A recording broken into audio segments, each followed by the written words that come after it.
कक्षा 10वीं के विद्यार्थियों का एक बार पुनः सेंट एंजल्स पब्लिक स्कूल की ऑनलाइन कक्षा में स्वागत है। इसमें हम पढ़ रहे हैं हिंदी व्याकरण में, कक्षा 10वीं की हिंदी व्याकरण में पत्र लेखन में देखिए, अभी हमने प्रार्थना पत्र जो कि औपचारिक पत्र का एक भाग है, प्रार्थना पत्र पढ़ा और उसका प्रारूप हमने पढ़ा किस तरह से हमें लिखना है। तो क्वेश्चन देखिए किस तरह से आएगा। क्वेश्चन मैं आपको पढ़कर सुनाता हूँ। देखिए, दुर्घटनाग्रस्त हो जाने पर, यानी आपको कोई दुर्घटना के कारण चोट लग गई है, उसके चोट लगने के कारण जो है अवकाश हेतु प्रधानाचार्य जी को प्रार्थना पत्र लिखिए।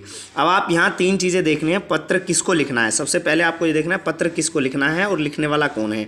लिखने वाला यहाँ कोई नहीं है, आपको केवल एक अनजान व्यक्ति बनकर ही पत्र लिखना है। ए वैसे आपको अपने स्थान पर कै खे गए नगर के स्थान पर इस तरह से लिखना है, क्योंकि आपका पत्र लिखने वाले का यहाँ कोई भी पता नहीं दिया है। सबसे पहली बात ये क्लियर हो गई है। दूसरी बात, पत्र किसे लिखना है, प्रधानाचार्य जी को पत्र लिखना है, ये बात आपकी क्लियर हो गई है। प्रार्थना पत्र है, तो आप देखिए कैसे लिखेंगे। तो पत्र की स्टार्टिंग करते समय सबसे पहले मैंने आपको बताया था कि हम लिखेंगे सबसे पहले भेजने वाले का पता। भेजने वाले का इसमें क्वेश्चन में या प्रश्न में भेजने वाले का कोई पता नहीं है, तो हम लिखेंगे परीक्षा भवन, क्योंकि हमें अपना कोई भी पर्सनल डिटेल, कोई भी इस कुछ गांव का नाम, स्कूल का नाम, शहर का नाम कुछ नहीं लिखना है। अगर क्वेश्चन में दिया है तो वही लिखेंगे, नहीं दिया है तो आपको भेजने वाले के पते के स्थान पर परीक्षा भवन लिखना है। देखिए, परीक्षा भवन dash dash school dash dash नगर, ये तीन चीज़ आपको लिखनी है जिन भी प्रश्नों में पता नहीं दिया है। पहले नंबर पर ये प्रेषक का पता होगा। दूसरे नंबर पर हम डेट लिखेंगे, बिना लाइन छोड़े डेट लिखनी है। जैसे देखिए, डेट लिखने का तरीका बिल्कुल साधारण है। 07 यानी 7 मई, अल्पविराम थोड़ा स्पेस छोड़ेंगे, स्पेस छोड़ करके लिखेंगे 2020। 7 मई अल्पविराम 7 में लगाएंगे मई के, और कोमा डाल थोड़ा स्पेस डाल करके लिखेंगे 2020, ये डेट लिखी गई है। अब हम छोड़ेंगे एक लाइन, यानी सबसे पहले प्रेषक का पता आ गया, परीक्षा भवन dash dash school dash dash नगर 7 मई स्पेस 2020। तो ये इस तरह से डेट आप डालेंगे, एक लाइन छोड़ेंगे। ये ध्यान रहे, आपको जो कुछ भी हम लिख रहे हैं सब लाइन के साथ साथ लिखेंगे। जो दो लाइनें दिख रही हैं आपको रेड कलर में, इसी के साथ साथ आप लिखेंगे। अगर लाइन वाला पेज नहीं है तो एक हल्की सी लाइन भी आप पेंसिल से लगा सकते हैं। अगर नहीं भी लगाएंगे तो आपको लिखना लाइन में ही है, इसी तरह से सीक्वेंस में लिखना है, बिल्कुल एक ही सीध में आपको लिखना है। देखिए, सेवा में लिखना है। अब हम क्योंकि पत्र किसे लिख रहे हैं, प्रधानाचार्य जी को, तो लिखेंगे प्रधानाचार्य महोदय, या सेवा में प्रधानाचार्य जी भी लिख सकते हैं आप। सेवा में प्रधानाचार्य महोदय, सेवा में के बाद अल्पविराम लगाएंगे, अल्पविराम में साथ में ही लगाएंगे, अल्पविराम जगह नहीं छोड़ेंगे। कई बच्चे आगे जाके लगाते हैं, तो बिल्कुल में के साथ में ही, प्रधानाचार्य महोदय के साथ में ही अल्पविराम लगाएंगे, प्रधानाचार्य महोदय। आगे क्योंकि हमें किसी स्कूल का नाम नहीं दिया गया है, कोई नगर का नाम नहीं दिया गया है, तो कै खे गए स्कूल और ए वैसे नगर, नगर के बाद आपको पूर्ण विराम लगाना है, स्कूल के बाद भी आपको कोमा लगाना है, ये ध्यान रखना है।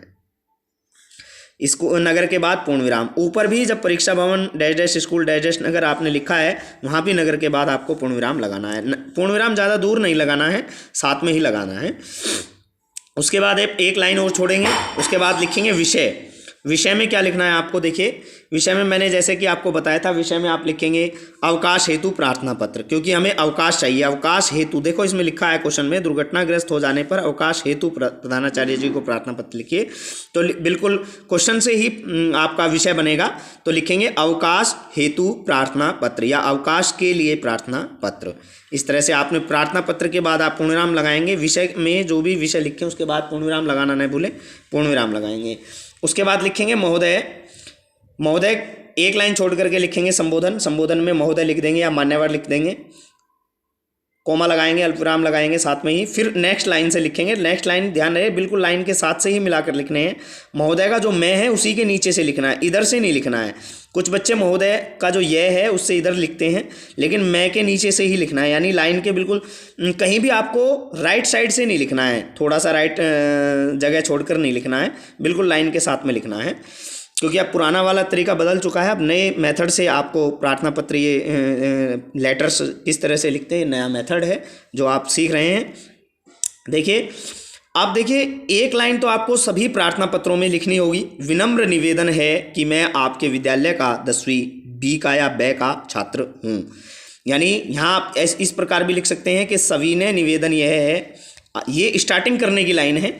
सविनय निवेदन यह है कि मैं आपके विद्यालय में कक्षा 10वीं बी में पढ़ता हूँ, या कक्षा 10वीं बी का छात्र हूँ, या कक्षा 10वीं ब का विद्यार्थी हूँ। ये ब जो है ये सेक्शन है, 10वीं ब का विद्यार्थी हूँ, पूर्णविराम। अब हम आगे समाचार लिखेंगे। समाचार क्या है, क्या मतलब विषय सामग्री क्या है, पॉइंट है, टॉपिक है हमारे पास कि दुर्घटना के कारण जो है हमें अवकाश चाहिए। दुर्घटना हो गई थी, तो दुर्घटना कैसे हुई, थोड़ा सा उसका संक्षिप्त परिचय हम देंगे। देखिए, कल मैं घर के किसी आवश्यक काम से या किसी आवश्यक कार्य से बाहर गया था, तो आते समय बस से गिर जाने के कारण देखिए, यहाँ देखिए आप, आते समय बस से गिर जाने के कारण, यहाँ बिल्कुल लाइन से लिखेंगे, के कारण मेरे पैर में काफ़ी चोट लगी है और मैं चल पाने की स्थिति में नहीं हूँ, या मैं चल नहीं सकता हूँ, या चल पाने में असमर्थ हूँ। तो अब हम अगला नया टॉपिक, हम नया पैराग्राफ बनाएंगे कि वास्तव में बात क्या है, कि वास्तव में अब हमने हल्का संक्षिप्त परिचय दिया चोट कैसे लगी, अब हम बताएंगे चोट कहाँ पर है। वास्तव में मेरे दाएं पैर की हड्डी टूट गई है और पैर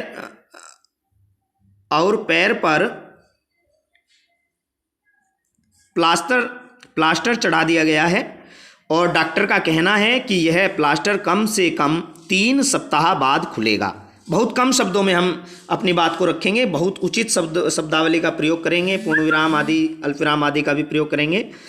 आगे देखिए, नेक्स्ट पैराग्राफ बनाएंगे। अब हमें छुट्टी के लिए चाहिए, छुट्टी के लिए हम प्रार्थना पत्र लिखें, तो उसी से संबंधित नेक्स्ट पैराग्राफ में लिखेंगे। अतः आपसे प्रार्थना है कि विद्यालय आने में मेरी असमर्थता, इस तरह के शब्दों का आप प्रयोग करेंगे। मेरी असमर्थता को देखते हुए, क्योंकि मैं विद्यालय नहीं आ सकता, विद्यालय आने में मेरी असमर्थता को देखते हुए मुझे 1 महीने का अवकाश प्रदान करें।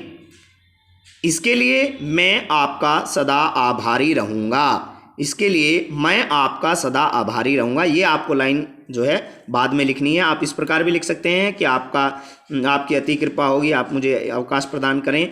तो आपको अलग अलग जगह पर थोड़ा थोड़ा चेंज करते रहना है, और जब पूरा पत्र लिखा गया है उसके बाद आप धन्यवाद लिखेंगे, या धन्यवाद सहित भी लिख सकते हैं। उसके बाद विस्मयादि बोधक चिन्ह का प्रयोग करेंगे, एक पूर्ण विराम लगा के उसके नीचे बिंदी लगाएंगे, ये ध्यान रखना। उसके बाद एक लाइन छोड़कर लिखेंगे, आपका आज्ञाकारी शिष्य ये रेले, क्योंकि हमें नाम नहीं लिखना है।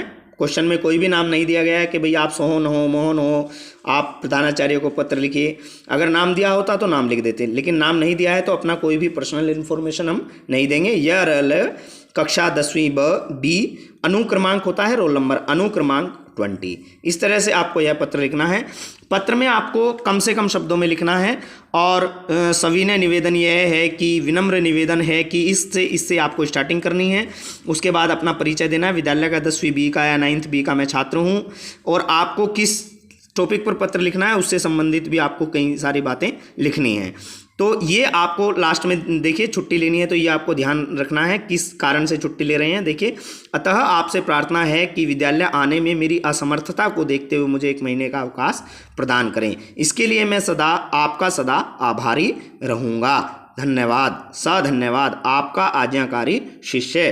तो ये आपको इस तरह से मैंने आपको प्रार्थना पत्र बताया किस तरह से लिखा जाएगा। अब आप एक होमवर्क के रूप में मैं आपको प्रार्थना पत्र दूंगा, उसको आप लिखने का प्रयास कीजिएगा। कल मैं आपको उसी का सॉल्यूशन भी बताऊंगा और एक अगला प्रार्थना पत्र आपको बताऊंगा। धन्यवाद।